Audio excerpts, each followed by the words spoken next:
ಚಂದ್ರಶೇಖರ್ ಈಗ ಅವ್ರು ಹೇಳಿರೋದು ವಿಷಯ ಇಷ್ಟೇ. ಈಗ ನೋಡಿ, ಯುದ್ಧ, ಜಗತ್ತಿನ ಯಾವುದೇ ಯುದ್ಧ, ಯಾವುದೇ ಭೂಮಿಯಲ್ಲಾಗಿರಲಿ ಆ್ಯಕ್ಯುರೇಟ್ ಅಂಕಿ ಸಂಖ್ಯೆಯನ್ನು ಇವತ್ತಿಗೂ ಯಾರೂ ಕೊಟ್ಟಿಲ್ಲ. ಸರ್ಕಾರಿ ದಾಖಲೆಗಳೇ ಒಂದು ಹೇಳ್ತವೆ, ಇಲ್ಲಿ ನಮ್ಮ ಇತಿಹಾಸದ ಬುಕ್ಗಳೇ ಇನ್ನೊಂದು ಮಾತನ್ನು ಹೇಳ್ತವೆ. ಇಲ್ಲಿ ಇನ್ನೊಂದು ಕಡೆ ಚೆಕ್ ಮಾಡಿದ್ರೆ ಈಗ ಇಲ್ಲಿ ಇದು ಯುದ್ಧ ಅಲ್ಲ, ಇದೊಂದು ಆಪರೇಷನ್ ಸಿಂಧೂರ್. ಪರ್ಟಿಕ್ಯುಲರ್ ಆಗಿ ಉಗ್ರಗಾಮಿಗಳನ್ನು ಮಾತ್ರ ಗುರಿಯಾಗಿಸಿಕೊಂಡು ಮಾಡಿದಂಥ ಒಂದು ದಾಳಿ. ಇದರಲ್ಲಿ ಕೊತ್ತೂರು ಮಂಜು ಕೇಳಿರೋ ಪ್ರಶ್ನೆ ಏನು ಅಂದರೆ, ಇದು ಯಾರು ನೋಡಿದ್ರು ಇವರು, ಎಲ್ಲಿ ನೋಡಿದ್ರು ಇವರು, ಯಾರ 4 ಜನ 4 ವಿಮಾನ ಹಾರಾಡಿಸ್ಬಿಟ್ಟು ಇದು ಹೆಣ್ಮಕ್ಳಿಗೆ ನ್ಯಾಯ ಕೊಡೋ ರೀತಿನ ಇದು? ಕೊತ್ತೂರು ಮಂಜು ಅವರ ಕ್ವಶನ್ ಇದು. ನಿಮ್ಮ ಒಪಿನಿಯನ್ ಇದು? ದೇಶದ್ರೋಹಿ ಥರ್ಡ್ ಕ್ಲಾಸ್ಗಳ ಬಗ್ಗೆ ನಮಗೆ ಮಾತಾಡೋಕ್ಕೆ ಅಸಹ್ಯ ಬರುತ್ತೆ. ನಮ್ಮ ಹತ್ರ ಮಾತಾಡೋ ನಮಗೆ ಮರ್ಯಾದೆ ಇರಲ್ಲ. ಹಾಗಾಗಿ ಇಂಥ ಕಚಡಗಳ ವಿಚಾರದಲ್ಲಿ ನಾನು ಮಾತಾಡಲ್ಲ. ಕಾಂಗ್ರೆಸ್ನ ನಿಲುವು ಅಥವಾ ಇಂದಿರಾ ಗಾಂಧಿ ಅವ್ರು ಏನು ಮಾಡಿದ್ರು, ಮೋದಿ ಅವ್ರು ಏನು ಮಾಡಿದ್ರು, ಅಥವಾ ನಿಮ್ದೇನ ಪ್ರಶ್ನೆಗಳಿದ್ರೆ ಕೇಳಿ, ಅದಕ್ಕೆ ಉತ್ತರ ಕೊಡ್ತೀವಿ. ಇಂಥ ಥರ್ಡ್ ಕ್ಲಾಸ್ ಕಚಡಗಳ ಬಗ್ಗೆ ಯಾರಿಗೆ ಮಾತಾಡ್ತಾರೆ? ಅಸಹ್ಯ ಆಗುತ್ತಲ್ಲ ಅವ್ರ ಮುಖ ನೋಡೋದಕ್ಕೆ, ಟಿವಿನಲ್ಲಿ ಕೂತ್ಕೊಂಡು ಆ ಮಾತುಗಳಾಡೋ ಮಾತುಗಳೇನ್ರಿ ಅದು? ಅದಕ್ಕೆಲ್ಲ ಒಂದು ತೂಕ ಇದೆಯೇನ್ರಿ? ಅವ್ನಿಗೆ ಸಾಮಾನ್ಯ ಜ್ಞಾನ ಇದೆಯಾ, ಮನುಷ್ಯತ್ವ ಇದೆಯಾ? ಹೋಗ್ಲಿ, ದೇಶಭಕ್ತಿ ಇದೆಯಾ? ಏನಾದರೂ ಒಂದು ಸ್ವಂತ ಗಂಧ ಗಾಳಿ ಇದೆಯಾ? ನೀವು ಸಂಭಾವಿತ ಕೂತಿದ್ರೆ ನೀವೇನಾದ್ರು ಪ್ರಶ್ನೆ ಕೇಳಿ. ಇಂಥ ಕಚಡಗಳ ಪ್ರಶ್ನೆಗೆ ಅವ್ರ ಹೆಸರು ನಮ್ಮ ಬಾಯಿಂದ ಬಂದ್ಬಿಟ್ಟು ನಮ್ಮ ಬಾಯಾಗಿ ಹೊಲ್ತು ಮಾಡ್ಕೊಳ್ಳೋಣ. ದಯಮಾಡಿ ನಿಮ್ಮ ಪ್ರಶ್ನೆ ಇದ್ರೆ ಕೇಳಿ. ಅಥವಾ ಕಾಂಗ್ರೆಸ್ನ ನಿಲುವು, ಇವತ್ತೇನು ಕಾಂಗ್ರೆಸ್ನ ನಿಲುವು ಏನಾಗಿದೆ? 3-4 ದಿವಸದಿಂದ ಫಸ್ಟ್ ಒಂದು 2 ದಿವಸದಲ್ಲಿ ಹೇಳಿದ್ರು, ನಾವು ಸರ್ಕಾರದ ಜೊತೆಲಿದ್ದೀವಿ, ಪ್ರೈಮ್ ಮಿನಿಸ್ಟರ್ ಜೊತೆಲಿದ್ದೀವಿ, ಅವ್ರು ತಗೊಳ್ಳೋ ತೀರ್ಮಾನಕ್ಕೆಲ್ಲ ಭದ್ರಾಗಿರ್ತೀವಿ ಅಂತ ಹೇಳಿದ್ರು. ಆಮೇಲೆ ಹುಚ್ಚುಚ್ಚಾಗಿ ಕೆಲವರು ಮಾತಾಡಿದ್ರು, ಸಿದ್ದರಾಮಯ್ಯವ್ರು ಮಾತಾಡಿದ್ರು, ಏನು ಶಾಂತಿ ಬೇಕ್ರಿ, ನಮ್ಗೆ ಯಾಕ್ರಿ ಯುದ್ಧ ಬೇಕು ಅಂತೇಳಿ. ಅದು ಪಾಕಿಸ್ತಾನದಲ್ಲೇ ಹೆಚ್ಚು ಚರ್ಚೆ ಆಯಿತು. ಇದಾದ್ಮೇಲೆ ಮಲ್ಲಿಕಾರ್ಜುನ ಖರ್ಗೆ ಅವರು ಒಂದು ವಿಚಿತ್ರವಾಗಿ ಮಾತಾಡಿದ್ರು. ಈಗ ಒಬ್ಬೊಬ್ಬರೇ ಮಾತಾಡ್ತಾ ಇದ್ದಾರೆ. ಅದರ ಪರವಾಗಿನ ಶಶಿ ತರೂರ್ ಅವರು ಮಾತಾಡಿದ್ರು, ಮೋದಿ ಮಾಡ್ತಿರೋದು ಕರೆಕ್ಟ್, ಭಾರತ ತಗೊಂಡಿರ್ತಕ್ಕಂಥ ಸ್ಟ್ಯಾಂಡ್ ಕರೆಕ್ಟ್ ಅಂತೇಳಿ ಶಶಿ ತರೂರ್ ಹೇಳಿದ್ರು. ಬಹಳಷ್ಟು ಜನ ಕಾಂಗ್ರೆಸ್ ಅವರು ಅದನ್ನ ಮೆಚ್ಕೊಂಡು ಮಾತಾಡ್ತಾ ಇದ್ದಾರೆ. ಒಟ್ಟಾರೆ ಕಾಂಗ್ರೆಸ್ ನಿಲುವು ತಗೊಳಕೋರಿ 2-3 ದಿವಸದಲ್ಲಿ ಏನ್ ಮಾತಾಡ್ತಿದ್ದಾರೆ ಅಂದ್ರೆ, ಹೆಂಗೆ ನೀವು ಸೀಸ್ ಫೈರ್ ಅನ್ನ ಮಾಡಿದ್ರಿ, ಇಂದಿರಾ ಗಾಂಧಿ ಉಕ್ಕಿನ ಹೇಳೆ, ಇಂದಿರಾ ಗಾಂಧಿ ಅದನ್ನ ಯುದ್ಧ ಮಾಡಿದ್ರು, ಅವತ್ತು ಇದಕ್ಕೆ ಅಮೆರಿಕಾಗೂ ಇದಕ್ಕೂ ಬಗ್ಗಿರ್ಲಿಲ್ಲ ಅವರು, ಮೋದಿ ಆ ಥರ ಮಾಡಲಿಲ್ಲ ಅಂತೇಳಿ ಅದು ಕಾಂಗ್ರೆಸ್ನ ನಿಲುವಾಗಿತ್ತು, ಕೆಲವರ ನಿಲುವಾಗಿತ್ತು. ಅದ್ರ ಬಗ್ಗೆ ನೀವು ಪ್ರಶ್ನೆ ಕೇಳಿ, ನಾನು ಅದಕ್ಕೆ ಸ್ಪಷ್ಟನೆಯನ್ನು ಕೊಡ್ತೀನಿ.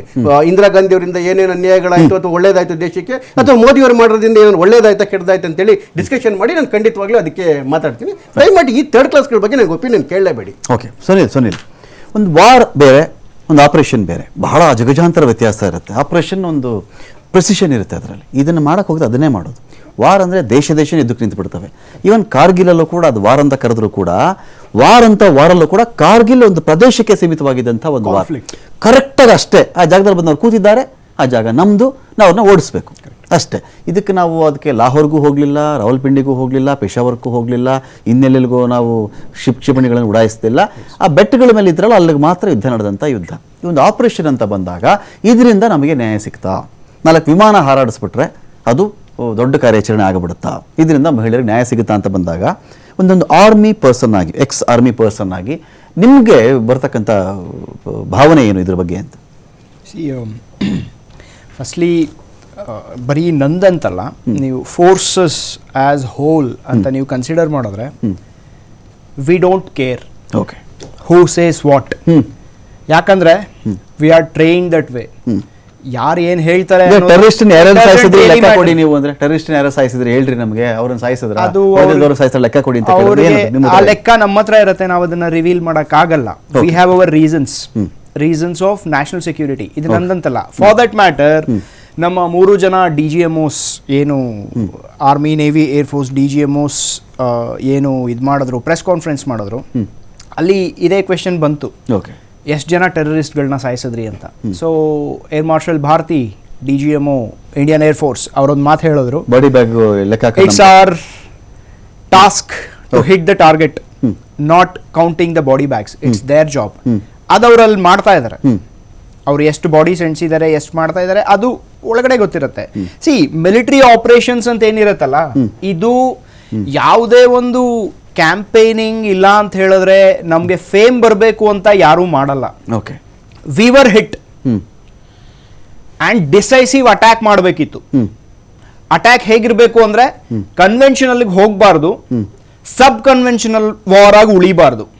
ಇದ್ರ ಮಧ್ಯದಲ್ಲಿ ಒಂದು ಬ್ಯಾಲೆನ್ಸ್ಡ್ ಅಟ್ಯಾಕ್ ಆಗ್ಲಿಲ್ಲ. ನೀವು ನೋಡಿದ್ರಲ್ಲ ಯಾವ ರೀತಿ ಇದು ನಡೀತು ಅಂತ ಹೇಳಿದ್ರೆ, with in matter of 96 hours Pakistani DGMO ಕಾಲ್ ಮಾಡ್ಬಿಟ್ಟು ನನಗೆ ಆಗ್ತಿಲ್ಲ, ಯು ಸ್ಟಾಪ್ ದ ಫೈರ್ ಅಂತ ಅವ್ರು ರಿಕ್ವೆಸ್ಟ್ ಮಾಡ್ಕೊಂಡು ಬರೋ ರೀತಿಯಲ್ಲಿ ಇಂಡಿಯನ್ ಆರ್ಮ್ ಫೋರ್ಸಸ್ ಅಟ್ಯಾಕ್ ಮಾಡ್ತು.